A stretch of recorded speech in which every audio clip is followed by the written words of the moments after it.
Hello and welcome to video lecture series in political science. Today we are going to discuss chapter 2 titled as Freedom from your 11th class textbook Political Theory. For understanding, we have divided this chapter into 4 parts.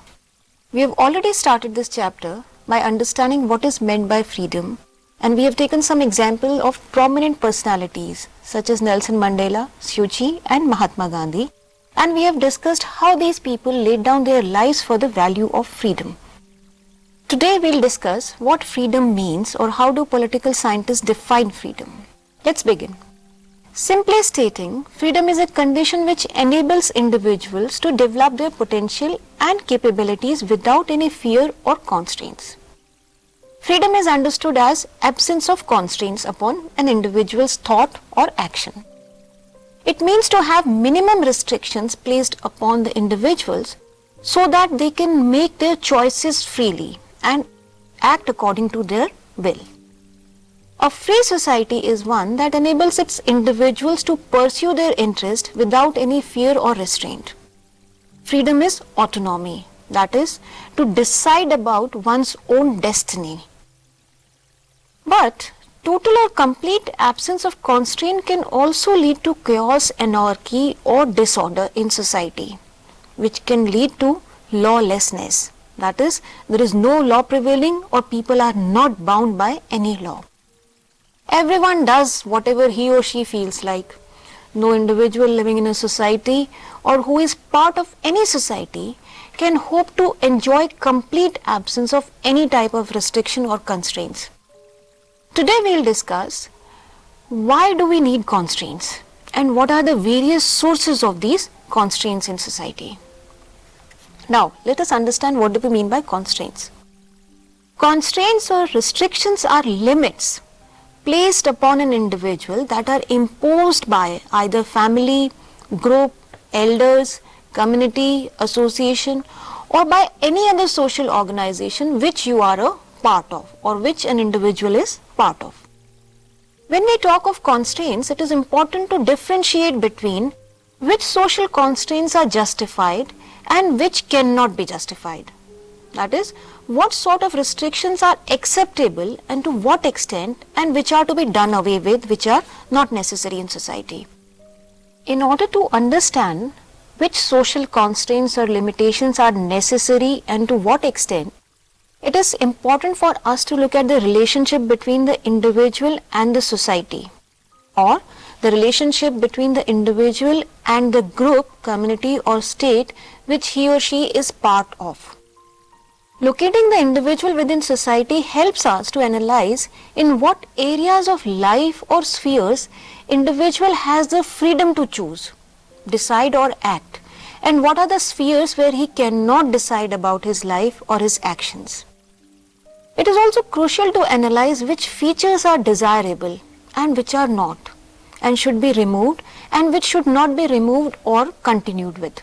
For example, among Hindus, whom to marry and whom not to marry is determined according to one's caste community. So this is the sphere where others decide about you. Or are you allowed to decide about yourself?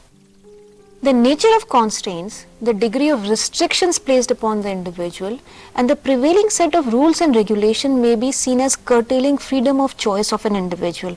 For example, the case of whom to marry within the caste community.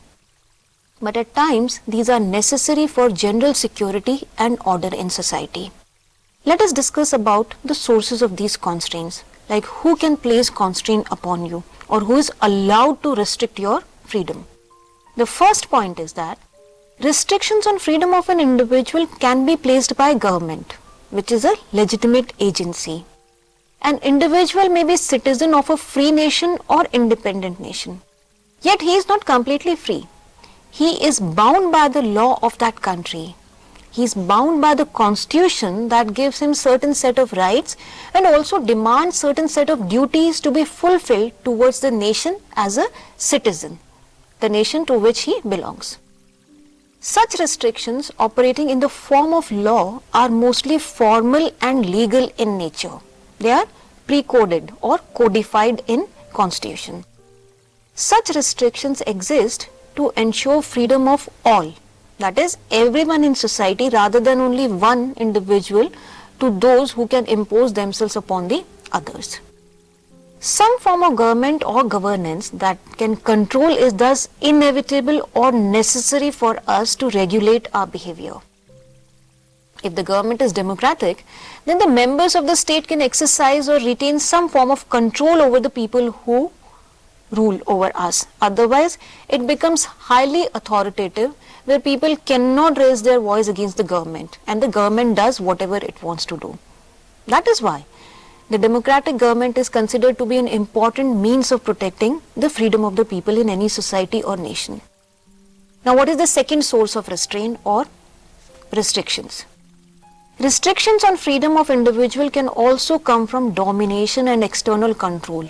Such as restrictions may be imposed by government through laws which are backed by force. Now, what is the difference between the first and the second? As against the sovereign government of a nation, the constraints by the foreign rulers are severe and often backed by ruthless force and coercion. We have seen that ruthless force and coercion imposed by the British on Indians, on many of the social, economic and political rights of the individual which were not given to people in India under the British rule. Let us discuss the third source of restraint. Apart from the government sanction, constraints on freedom can also come from social institutions or prevailing economic inequality in society. For example, caste system. Caste system categorizes people into different social strata placed in a hierarchy, one above the other, on the basis of ranking.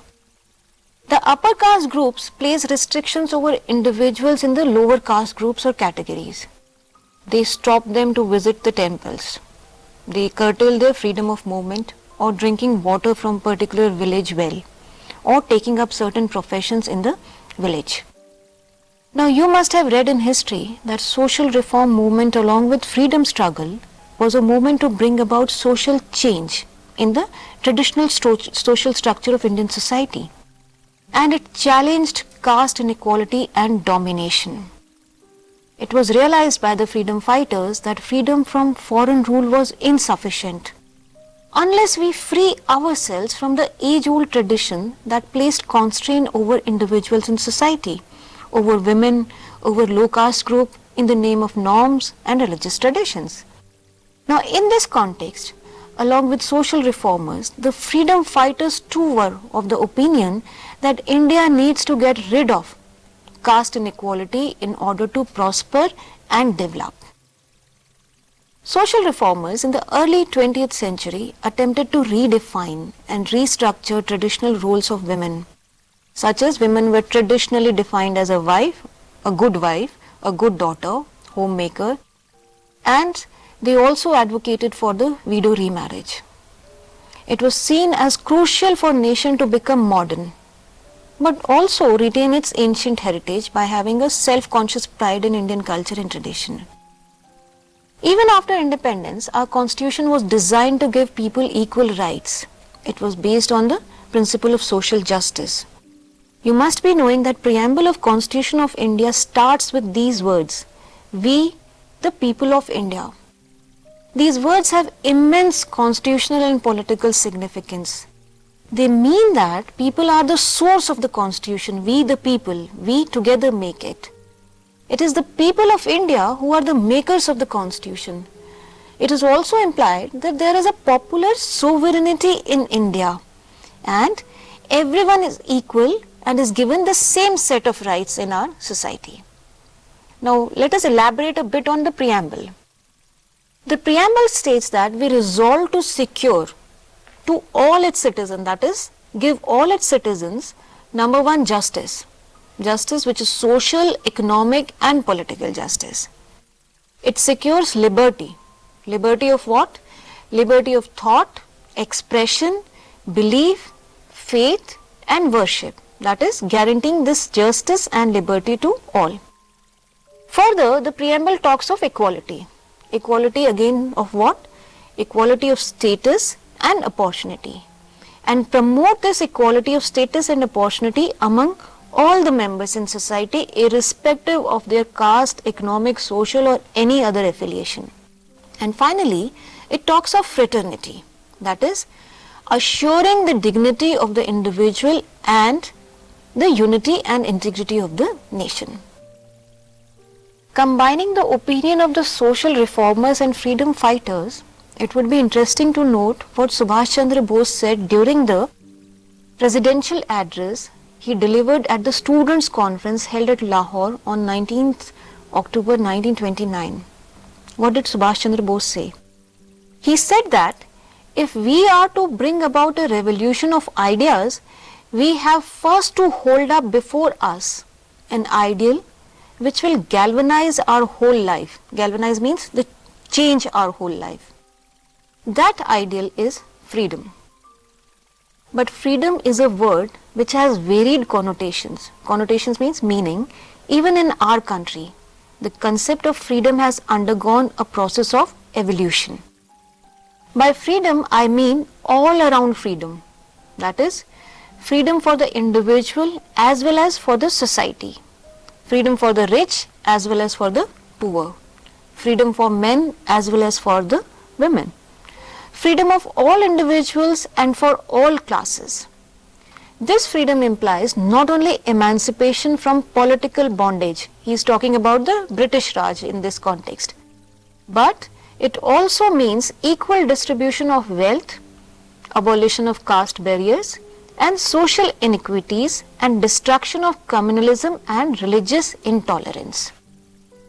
Now let us see, why do we need constraints in a society after understanding that how important is freedom, both from traditions and from the foreign rule. So far we have discussed that freedom means an act or to act without any restriction or limitations. But it is equally true that we cannot live in a world or society where there are no constraints. It might sound confusing that on one hand we talk of freedom and on the other we talk about placing restrictions. But let's clarify through some discussion. We need some constraints or restrictions or rules to regulate behavior of people in society. Otherwise, society will descend into chaos. These constraints can be laws or rules governing our behavior in everyday life, prescribed by governmental agencies, groups, association, communities or families. These rules or regulations govern our behavior. A child in a family is governed by the norms or rules of the family. He acts in accordance with these rules and these rules act as a constraint on his behavior and he remains in discipline. For instance, while driving, you stop when the light turns red at the traffic signal. This is a constraint on your driving, but it helps the other drivers on the road. You know how signals control traffic and flow of vehicles? Otherwise, there will be utter chaos on roads and nobody will be able to move anywhere. In the similar fashion, differences among people exist over ideas, ambitions, control of scarce resources and many other things. People have disagreement over issues of any type, from trivial to very serious matters. People can fight over parking spaces, over small piece of land or property. Some people may raise issues pertaining to screening of certain films or documentaries which they find offending. You name it and you will find people having conflict or clash of ideas over almost everything that you can imagine. At times, these conflicts stretch over a long period of time and they also become violent in nature. So in such a case, every society needs some mechanism to control such conflicts, violence and settle the disputes between people. Had there been no disagreement among people over any issue, big or small, there was no need of constraints. But rules are important for regulating behavior of people and minimize conflicts among them. If people can respect each other's view, do not try to impose their views upon the other, then actually there is no need for any kind of law or legal procedure to govern or discipline their behavior. The need emerges only because people tend to think their choices are better than others and they try to impose their choice upon the other people. Ideally speaking, in a free society, people must hold free views. They must have ability to develop their own rules of living and pursue their choices. But this type of free society can exist only when there are some basic minimum rules governing these societies and people's behavior. That is, there is simple agreement over how do we or how are we going to behave or behave with others in society. At least people must be willing to accept the opinion of others as well, if do not agree to it. At times, people are so committed to their beliefs that they refuse to accept any other alternative perspective. That is, they do not even entertain the other idea. Driven by or overpowered by their own ideas, these people see the other views and ways of living as absolutely unacceptable. Such situations lead to conflict or friction among these people or within these two groups. In such situations, we need some legal and political framework that can put restraint or check upon the groups to ensure that the differences of opinion may be discussed and debated in the healthy environment and people agree over. At least they listen to each other. Everyone should get equal chance and opportunity without one group imposing itself upon the other group. Thus, law or legal framework in a way, even if constrains the people, but it also protects the freedom of everybody in society. But then you may question that how much control, restraint or restriction is justified or necessary. What are the areas where one should be controlled? Is there any area where we need greater control as compared to some area where lesser control is required? Or who can control you? You may ask a wide variety of such questions, and it is important to discuss these answers as well because they pertain to your rights, they pertain to your freedom. We'll discuss about all such questions as political theorists do in the next part of this chapter. To conclude, let's summarize what we discussed in this lecture. We started our discussion with the concept of freedom. What is freedom and how freedom is an important fundamental value. Why freedom is necessary. But if everyone is driven by his own interest, there will be chaos in society. So we need some constraint over individual freedom to protect freedom of all in society. What are these constraints? And we discussed about what are the various sources of these limitations or constraints on individual behavior that bring general order in society. In the next part of this chapter, we'll discuss about or in greater detail about why do we need constraints upon our behavior. Till then, you can enjoy reading this part of the chapter. Thank you.